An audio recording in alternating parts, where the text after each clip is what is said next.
نحمده ونصلي على رسوله الكريم أما بعد فأعوذ بالله من الشيطان الرجيم بسم الله الرحمن الرحيم قال الله تبارك وتعالى في كلامه المجيد والفرقان الحميد إنه من سليمان وإنه بسم الله الرحمن الرحيم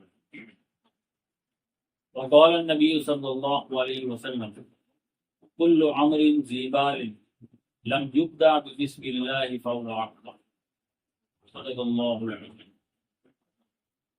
آج ہم قرآن کریم کی تفسیر شروع کرنے جا رہے ہیں اور آج ہم ابتدا کریں گے بسم اللہ الرحمن الرحیم سے۔ اس کے اندر اللہ رب العزت نے دو صفاتی نام ذکر کیے، الرحمن اور الرحیم، اور ایک ذاتی نام ہے اللہ۔ لفظ اللہ جو ہے یہ اس میں ذات ہے، اس میں علم ہے، یا پھر اس میں جامد۔ عربی زبان کے اندر جامد اس کو کہتے ہیں جس سے الفاظ بن سکتے ہیں مگر وہ خود کسی لفظ سے نہ بنے۔ اور اللہ رب العزت کی جتنی بھی صفاتی نام ہیں ان کے شروع میں الف لام رکھتے ہیں، جیسے الرحمن، الرحیم، الملک، القدوس، السلام، المؤمن، المہیمن، العزیز، الجبار، تو جتنے بھی نام ہیں ان کے شروع میں الف لام لگتا ہے۔ یہ سارے کے سارے صفاتی نام۔ لیکن لفظ اللہ کے بارے میں مفسرین کا کہنا یہ ہے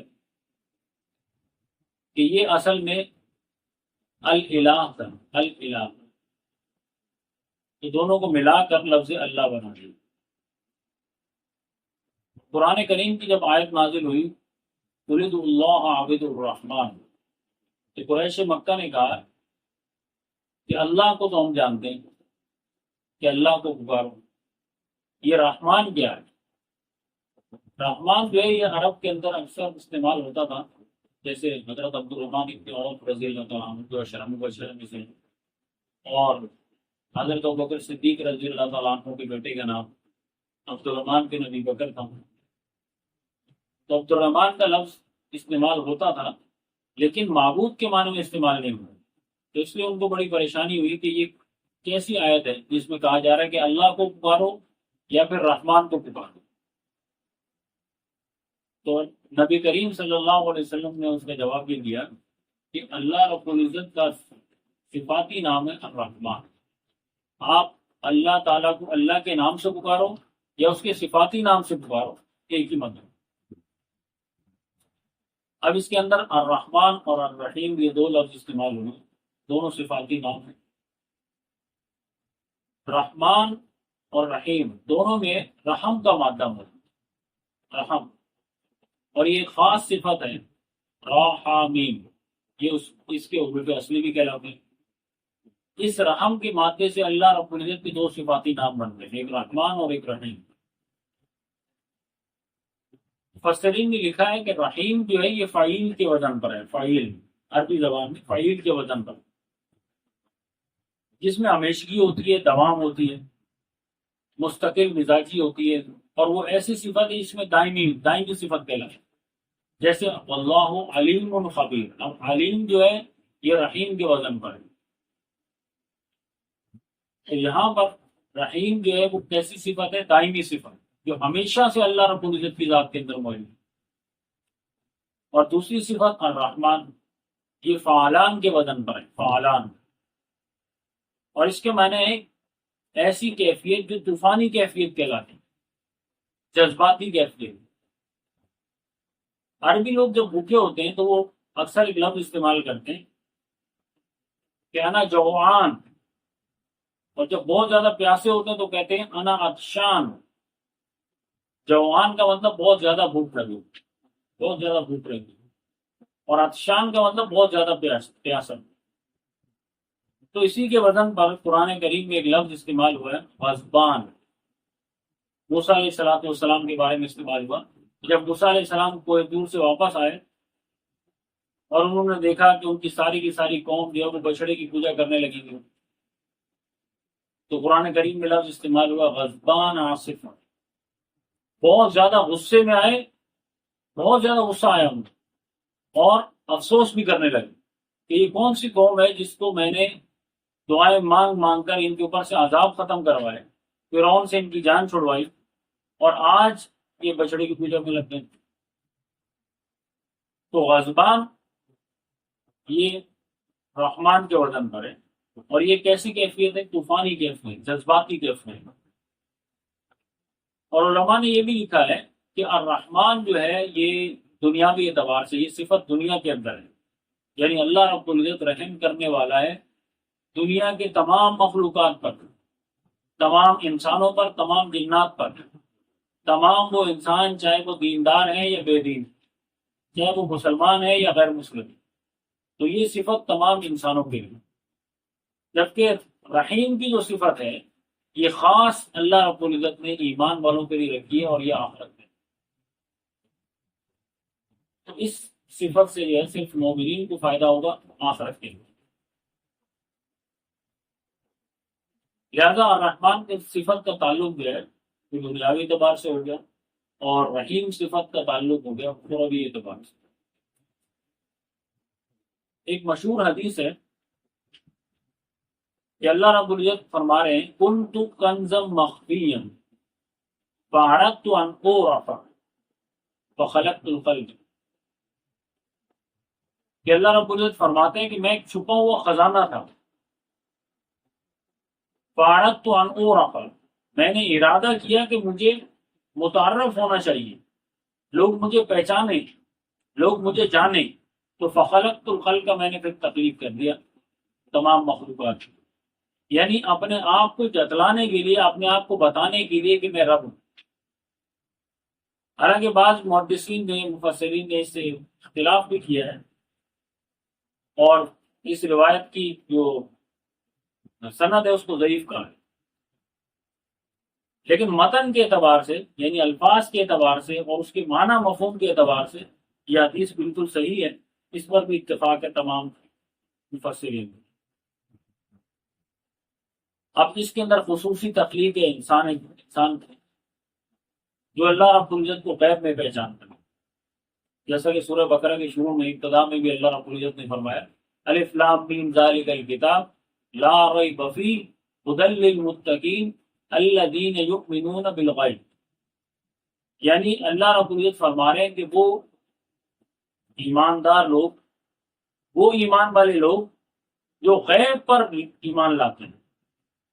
تو یہاں پر اللہ رب العزت نے جو انسان کو اشرف المخلوقات بنایا، وہ اسی لیے بنایا کہ وہ اللہ رب العزت کے اوپر غیب پر ایمان لائے۔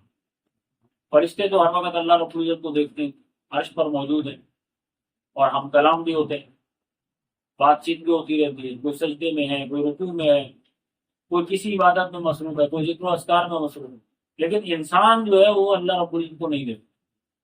تو غیب پر ایمان لانا یہ انسان کی خصوصیت ہے۔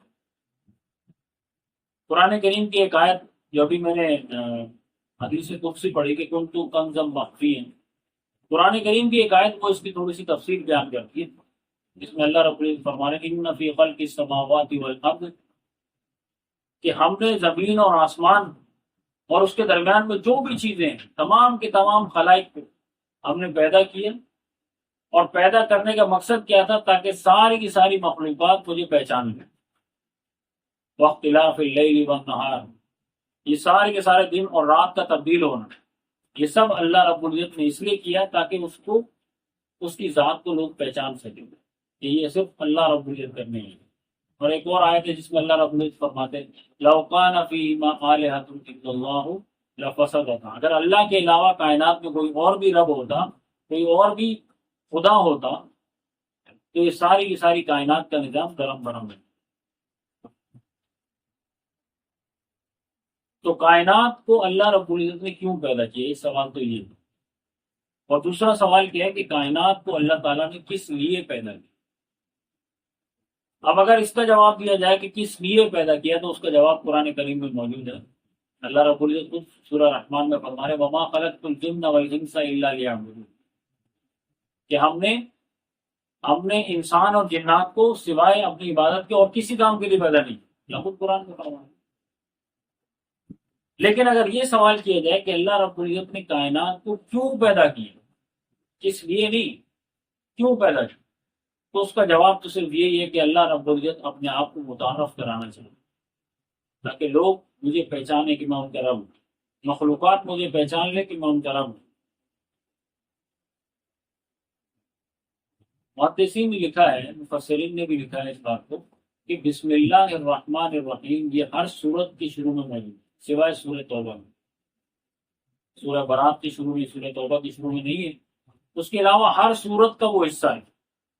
اور باقاعدہ طور پہ قرآن کریم کی آیت بنا کر بھی اللہ رب العزت نے قرآن میں نازل فرمایا۔ قرآن کریم میں اللہ رب العزت سلیمان علیہ السلام کا واقعہ بیان کرتے فرما رہے انہ من سلیمان وانہ بسم اللہ الرحمن الرحیم۔ مفسرین نے لکھا ہے کہ سب سے پہلے بسم اللہ جو ہے وہ حضرت آدم علیہ السلام پر نازل، لیکن جتنے بھی انبیاء نبی کریم صلی اللہ علیہ وسلم سے پہلے نازل ہوئے ان کے اوپر صرف بسم اللہ، یہاں تک جیسے قرآن کریم میں ایک اور جگہ پر بھی موجود ہے نا، حضرت نوح علیہ السلام کا ایک واقعہ ذکر کیا کہ نوح علیہ السلام کشتی میں سوار ہو رہے ہیں تو کشتی میں سوار ہونے کی دعا اللہ رب العزت نے سکھائی، بسم اللہ مجریہا و مرساہا، یہاں پر صرف بسم اللہ ذکر، الرحمن اور الرحیم ذکر نہیں۔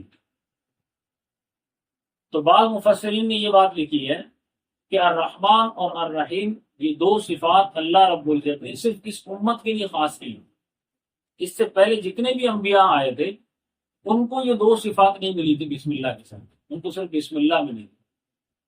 الرحمن اور الرحیم یہ صفت خاص ہے اس امت کی۔ اب اس میں ایک سوال پیدا ہوتا ہے کہ اگر یہ صفت خاص ہے اس امت کے لیے تو قرآن کریم میں حضرت سلیمان علیہ السلام کے واقعے میں اللہ رب العزت نے پوری بسم اللہ کیوں بیان کر دی؟ انہ من سلیمان و انہ بسم اللہ الرحمن الرحیم، پوری بسم اللہ ذکر کی، اور سلیمان علیہ السلام یقیناً نبی کریم صلی اللہ علیہ وسلم سے پہلے آئے۔ تو اس کا جواب آپ لوگ کو مل کوشش کریں کہ اسے ڈھونڈیں اس کو اور پھر مجھے کل جواب دیں۔ حضرت علی رضی اللہ تعالیٰ عنہ کی ایک مشہور حدیث ہے قرآن کریم کے حوالے سے، وہ فرماتے ہیں کہ اللہ رب العزت نے 100 صحیفے نازل فرمائے انبیاء علیہ السلام پر، 100 صحیفے نازل فرمائے، جس میں سے 50 صحیفے حضرت ادریس علیہ السلام پر، حضرت شیس علیہ السلام پر نازل کیے جو آدم علیہ السلام کے بیٹے ہیں، اور 30 صحیفے حضرت ادریس علیہ السلام پر نازل ہوئے، یہ ہو گیا 80۔ 10 صحیفے حضرت ابراہیم علیہ السلام پر نازل ہوئے، اور 10 صحیفے حضرت موسیٰ علیہ السلام پر تورات نازل ہونے سے پہلے نازل ہوئے۔ صحیفہ کیا ہوتا ہے؟ صحیفہ ہوتا ہے ایک مضمون، ایک چھوٹا سا کتابچہ یا ایک سورت اسے کہہ گئے، وہ چھوٹی چھوٹی صورتیں یا چھوٹے چھوٹے سبق یا چھوٹے چھوٹے چیپٹر اللہ رب العزت انبیاء پر بھیجا کرتے ہیں کسی خاص موضوع پر، تو وہ صحیفے کہلاتے۔ تو حضرت علی رضی اللہ تعالیٰ عنہ فرماتے ہیں کہ ان 100 صحیفوں کے اندر جو احکامات اللہ رب العزت نے نازل کیے تھے وہ سارے کے سارے احکامات اللہ رب العزت نے تورات، زبور اور انجیل میں نازل کر، اور تورات، زبور اور انجیل میں جتنے احکامات موجود تھے وہ سارے کے سارے احکامات اللہ رب العزت نے قرآن کریم میں نازل فرمائے۔ قرآن کریم کو تمام کتابوں کے جامع کتاب کہا جاتا ہے کیونکہ تمام کتابوں کا علوم اس کے اندر موجود، تمام کتابوں کے علوم۔ تو حضرت علی فرماتے ہیں کہ تمام کتابوں کا نچوڑ قرآن مجید، اور قرآن کریم کے اندر جتنے بھی اللہ رب العزت نے حکمتیں نازل فرمائی، احکامات نازل فرمائے، اور جتنے بھی اللہ رب العزت نے اپنی پہچان کروائی ہے، یہ جتنی بھی نشانیاں ذکر کی ہیں ان تمام کا نچوڑ سورہ فاتحہ ہے۔ پورے قرآن کا نچوڑ سورہ فاتحہ، جس کو سبع من المثانی اور قرآن عظیم بھی کہا جاتا ہے۔ سورہ فاتحہ جو ہے وہ تمام کے تمام قرآن کا نچوڑ ہے۔ اور پھر فرمایا کہ بسم اللہ الرحمن الرحیم، یہ سورہ فاتحہ کا نچوڑ، اور پوری بسم اللہ بھی نہیں، بسم اللہ کی جو با ہے وہ پورے کے پورے قرآن کے نچوڑ ہے اور پورے کے پورے سورہ فاتحہ کا نچوڑ۔ تو مفسرین یہ کہتے ہیں کہ اگر کوئی شخص بسم اللہ الرحمن الرحیم کہتا ہے تو گویا کہ وہ تمام کے تمام قرآن کے علوم کو پڑھ لیتا ہے، تورات، زبور اور انجیل کے تمام علوم کو پڑھ لیتا ہے، یہاں تک کہ جو 100 صحیفے اللہ رب العزت نے پہلے نازل کیے ان کو بھی پڑھ لیتا ہے۔ تمام علوم کا نچوڑ ہے بسم اللہ الرحمن الرحیم۔ اور یہ کون کہہ رہے ہیں؟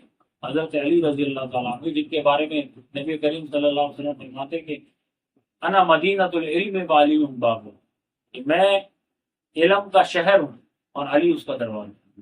تو یہ حضرت علی رضی اللہ تعالیٰ عنہ کا مشہور قول ہے۔ اور بعض علماء نے یہ لکھا ہے کہ بسم اللہ الرحمن الرحیم کے اندر 19 حروف ذکر ہے۔ بسم اللہ الرحمن الرحیم میں 19 حروف ذکر ہے، اور جہنم کے بھی جو فرشتے ہیں عذاب دینے والے، ان کی تعداد بھی 19 تھی۔ تو مفسرین یہ کہتے ہیں کہ جب کوئی شخص بسم اللہ الرحمن الرحیم کہتا ہے تو ایک ایک حرف کے بدلے میں جہنم کے ایک ایک عذاب دینے والے فرشتے سے انسان کو اللہ رب العزت آزاد کرے۔ تو بسم اللہ الرحمن الرحیم اتنی عظیم چیز۔ اور بعض نے یہ لکھا ہے کہ جی بسم اللہ الرحمن الرحیم کے ایک ایک حرف کے بدلے میں اللہ رب العزت 4000 نیکیاں عطا فرمائے۔ 4000 نیکیاں، تو 19 الفاظ ہیں، آپ کو اندازہ رکھیں کتنی نیکیاں۔ تو اس لیے علماء نے لکھا ہے کہ بسم اللہ الرحمن الرحیم اٹھتے بیٹھتے چلتے پھرتے تمام معاملات کے اندر پڑھنے چاہیے۔ گھر سے نکل رہے ہیں بسم اللہ الرحمن الرحیم، کھانا کھانا شروع کر رہے ہیں بسم اللہ الرحمن الرحیم، سواری پر بیٹھ رہے ہیں بسم اللہ الرحمن الرحیم، کسی کے گھر میں داخل ہو رہے ہیں بسم اللہ الرحمن الرحیم، مسجد میں داخل ہو رہے ہیں بسم اللہ الرحمن الرحیم، ہر جگہ پر بسم اللہ الرحمن الرحیم پڑھنا چاہیے اور عادت بنا لیں، کیونکہ بسم اللہ جو ہے وہ سورہ فاتحہ کا نچوڑ، اور سورہ فاتحہ پورے قرآن کا نچوڑ ہے، اور پورا کا پورا قرآن وہ تمام کے تمام صحائف اور کتابوں کا نچوڑ ہے۔ تو بسم اللہ الرحمن الرحیم کے اندر کتنی برکتیں ہوں گی، یہ ہمیں ضرور پڑھنا چاہیے اور اپنے معمول بنا لینا چاہیے روزانہ زندگی۔ تو آج ہم نے بیان کیا بسم اللہ الرحمن الرحیم کی تفسیر کو، کہ بسم اللہ الرحمن الرحیم قرآن کا حصہ بھی ہے اور ہر سورت کا حصہ بھی ہے۔ انشاءاللہ آگے سورہ فاتحہ کی تفسیر ہم بیان کریں گے، تب تک کے لیے اجازت دیجیے، اللہ حافظ۔